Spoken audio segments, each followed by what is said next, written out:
ఈ కాకతీయ యూనివర్సిటీకి సంబంధించి మీ పరిధిలో ఉన్నటువంటి కాలేజెస్ ఎన్ని, గవర్నమెంట్ ఎన్ని ఉన్నాయి, ప్రైవేట్ సెక్టర్స్ ఎన్ని ఉన్నాయి?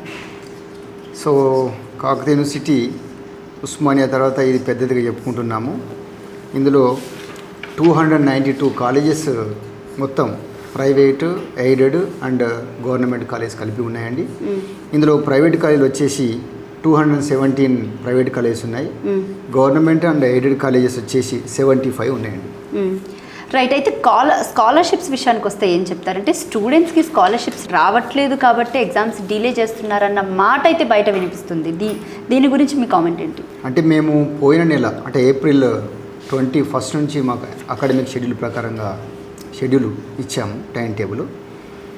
కానీ ప్రైవేట్ కాలేజ్ యూనియన్స్ అందరూ కూడా గవర్నమెంట్ నుంచి రీయింబర్స్మెంట్ కోసము వాళ్ళు ప్రయత్నం చేస్తామని మమ్మల్ని అంటే వీసీ గారిని, ఇక్కడ ఆచార్య ప్రతాప్ రెడ్డి గారిని రిక్వెస్ట్ చేయడం జరిగింది.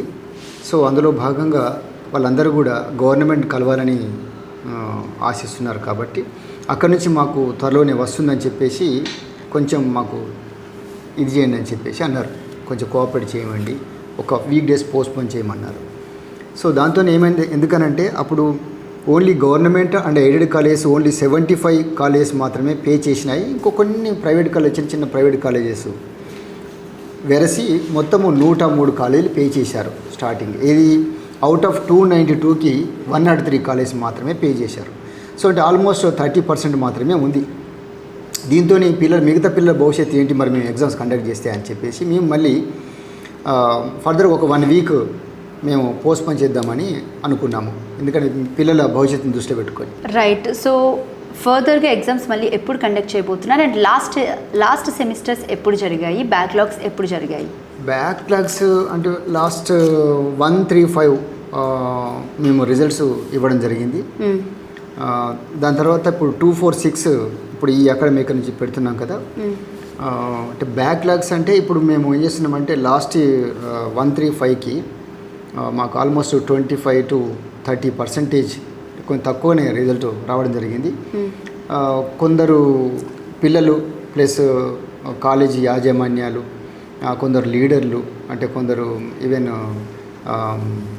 ఎమ్మెల్యే ఆ స్టేజ్ వాళ్ళు కూడా పిల్లల్ని దృష్టిలో పెట్టుకొని మరి పర్సెంటేజ్ కొంచెం తక్కువ వచ్చింది కదా, ఏమన్నా పిల్లల బెనిఫిట్ కోసం 135 నోటిఫికేషన్ ఇస్తారంటే నేను దాన్ని కూడా మేము దృష్టిలో పెట్టుకొని బ్యాక్లాగ్స్ కూడా పిల్లల యొక్క వాళ్ళ యొక్క భవిష్యత్తు దృష్టిలో పెట్టుకొని ఇవ్వడం జరిగింది. అది కూడా ఇప్పుడు 246తోనే కండక్ట్ చేద్దామని అనుకుంటున్నాము. ఆల్రెడీ నోటిఫై కూడా చేశాము. ఓకే. ఎగ్జామ్ డేట్స్ అంటే ఎప్పటి నుంచి స్టార్ట్ చేయబోతున్నారు? మరి నోటిఫికేషన్స్ ఏమైనా ఇచ్చారా? మరి ఆల్రెడీ ఇప్పుడు 21న లాస్ట్ మంత్ ఇచ్చేసి దాన్ని మేము పోస్ట్పోన్ చేయడం జరిగింది కదా ఇండెఫినెట్గా. సో ఇప్పుడు నెక్స్ట్ అన్ని మిగతా యూనివర్సిటీస్ కూడా ఇలాగే పోస్ట్పోన్ చేస్తున్నాయి. ఇప్పుడు వరకు మాకు almost 50% of the colleges have paid their fees. Then what about remaining 50%? That is what they at to be paid the examination fee. ఒకవేళ వాళ్ళు కానీ అంటే ఎట్ టు బి పే అని అంటున్నారు. ఒకవేళ వాళ్ళు పే చేయలేని పరిస్థితుల్లో ఉంటే వాట్ అబౌట్ అంటే వాళ్ళ పరిస్థితి ఏంటంటే మిగతా 50% స్టూడెంట్స్ పరిస్థితి ఏంటి? మరి 50 కాలేజెస్ ఉంటారు. అది కాలేజ్ అంటే అది బాధ్యతగా ప్రతి ఒక్కరు కూడా stake holders of this university. Everybody have their own responsibility, because by taking the responsibility they have established their colleges. They have to run because they have given a word to the society. So కాబట్టి అందరు private యాజమాన్యాలు కూడా వారికి బాధ్యత ఉంటుంది. కాబట్టి కష్టమైన నష్టమైన పిల్లలకు వాళ్ళ భవిష్యత్తు అంటే ఇక్కడ స్టూడెంట్స్ భవిష్యత్తు ఎవరైనా దృష్టిలో పెట్టుకొని వ్యవహరిస్తున్నట్టుందా? మీరే చెప్పాలి. నాకైతే కనిపించట్లేదు. అది అంటే దానికోసమైనా మేము ఏం చేస్తున్నామంటే ఈ మా గౌరవనీయులైన వైస్ ఛాన్సలర్ గారితో వారి సూచన మేరకు ఇప్పుడు ఈ ఫ్యూ డేస్లో మేము ఒకవేళ ఈ 50 కాలేజ్కైనా కూడా ఆ మిగతా ప్రైవేట్ కాలేజ్ పే చేయకున్న ఫీజులు 50% ఎవరైతే ఫీ పే చేశారో వాళ్ళకే మేము ఎగ్జామ్ పెట్టాలని ఫర్మ్గా డెసిషన్ తీసుకోవడం జరిగింది. మరి మిగతా 50% స్టూడెంట్స్ పరిస్థితి ఏంటి? బికాస్ దే మస్ట్ అంటే వాళ్ళు పే చేసిన తర్వాత మీరు మళ్ళీ నోటిఫికేషన్స్ ఇచ్చి అప్పుడు ఎగ్జామ్స్ కండక్ట్ చేస్తారా? అంటే వాళ్ళు ఇంత ప్రిపేర్ అయ్యి ఇంత చేసి ఇన్ని రోజులు అలాగే ఆగాము. మరి ఇప్పుడు ఈ ఉన్న పే చేసిన పిల్లల భవిష్యత్తును ఎట్లా అగమ్య గోచరం కాబోతున్నది.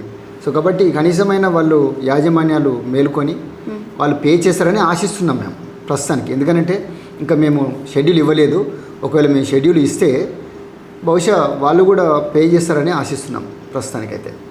Right right. ఎందుకంటే మీ చేతిలో కూడా ఏముండదు, మా చేతిలో కూడా లేదు కదా అది. అవును.